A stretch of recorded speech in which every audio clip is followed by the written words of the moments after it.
Okay, so our approach to, so where I'm going with this is I want us to understand why it is that if you have two cylinders that are different material, different masses, different radii, they still get to the bottom at the same time of the round, because that makes no sense at all. I mean, it makes sense, obviously, because it happens, but it's not at all what I expected the first time I saw this, and I would imagine it's not what you expected either. So we have an approach we're used to using for problems like this, where we know where something is at the beginning, where something is at the end, and we want to find out how fast it's moving. And that approach is to we'll use the energy principle.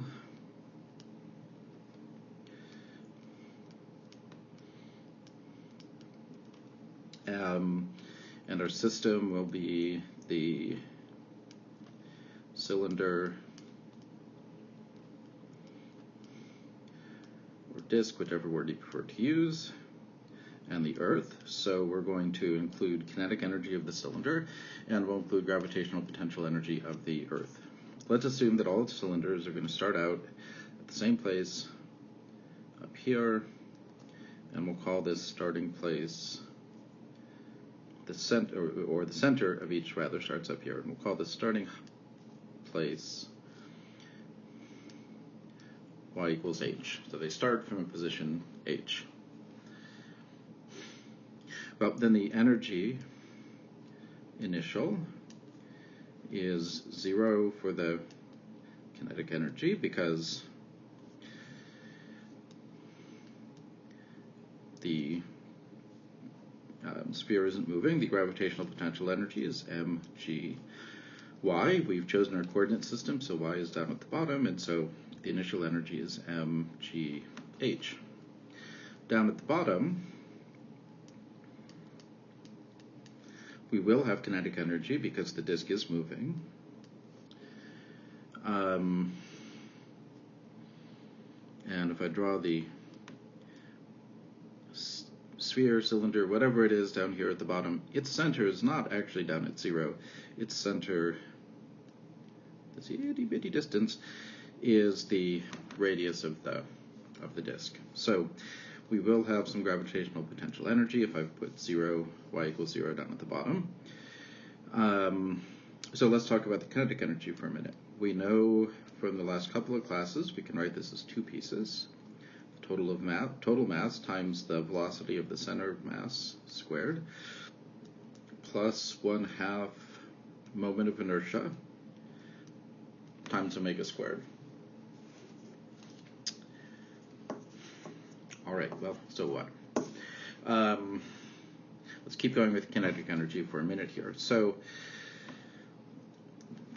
two relationships we're going to use here. So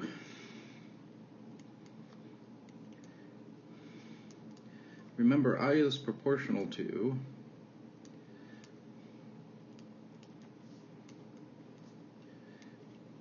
mr squared. In the two cases we looked at, we could write I equals 1 mr squared, or I equals 1/2 mr squared. Turns out for a sphere, solid sphere, I is equal to 2/5 mr squared.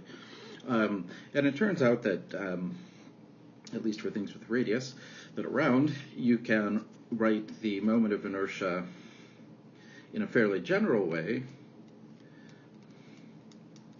as some constant I'm calling capital phi times mr squared, where for a hoop, so all of the mass is at the center, is at the edge at radius r, phi is equal to 1. For a disk or a cylinder, phi is equal to 1/2. For a solid sphere, phi is equal to 2/5. The point is that what follows here, what we're about to do, is that we can apply to any shape that rolls. All right, so what's next? Right, we also know that omega, if we're rolling, is equal to VCM over R. So here's what we're going to do. We know the energy initial is mgh. We have a formula for the energy final. It's kF plus mgy. For k, we have two pieces, the translational 1/2 mv squared, the rotational 1/2 I omega squared. And we have some substituting to do. We'll put in phi m r squared for I. We'll put in VCM over R for omega. Then combine all of these pieces and see what we get. So let's substitute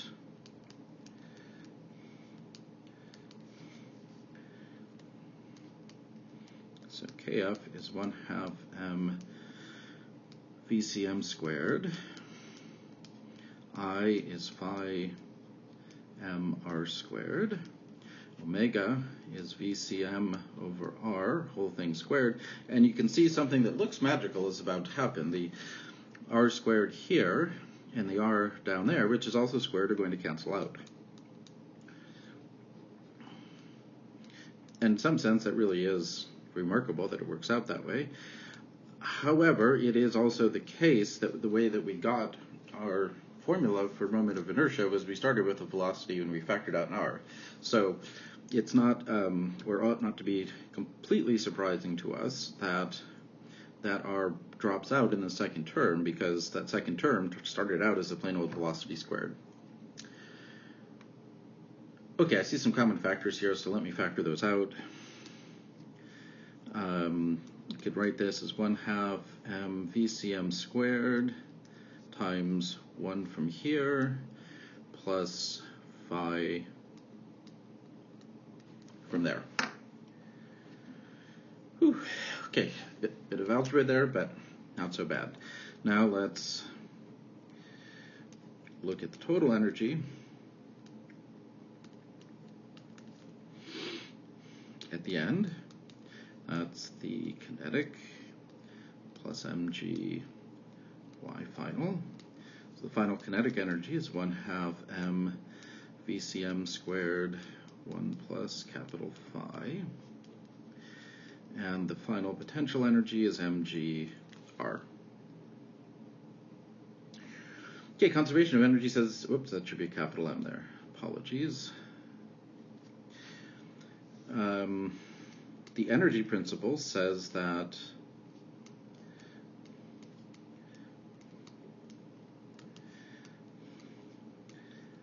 the change in energy of our system is equal to 0, which means that the final energy of our system is equal to the initial.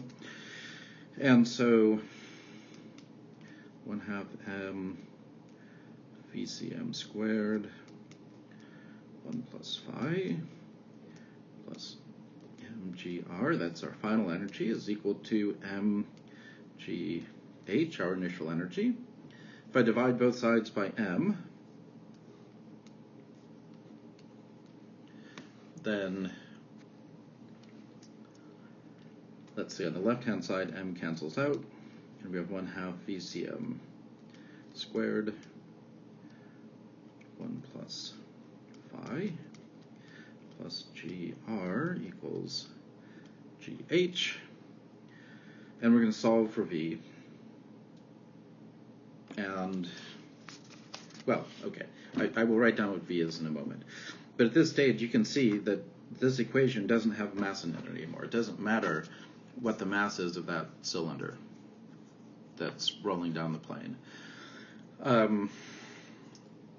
It doesn't matter too much what the radius is. In the video, it's not clear.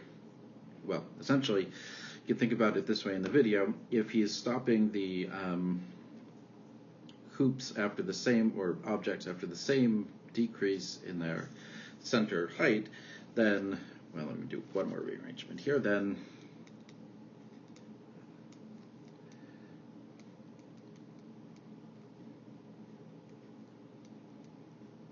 so it's 1 plus phi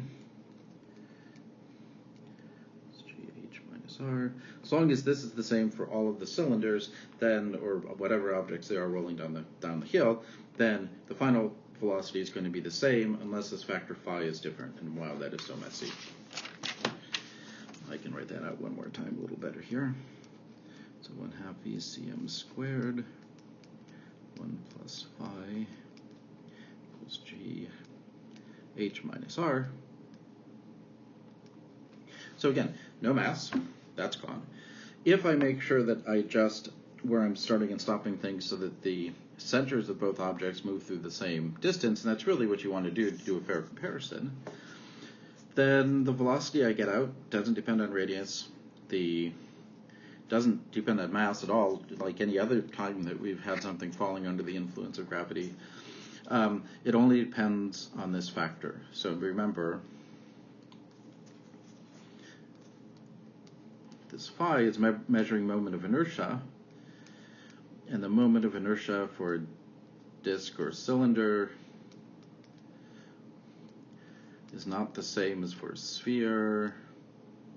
It's not the same as for a hoop, or whatever other shape you want to use. Okay, so to wrap up, there are 2 points here. One was to get a little more practice with rotational, or with the energy principle. The second was to show how that works in the case of something rolling down an incline. And then the third was try to understand why it was that you get this remarkable result that when you roll objects of different radii, but the same geometric shape, so solid disks, all of them roll down at the same rate, regardless of the mass or the radius or the length of the disk.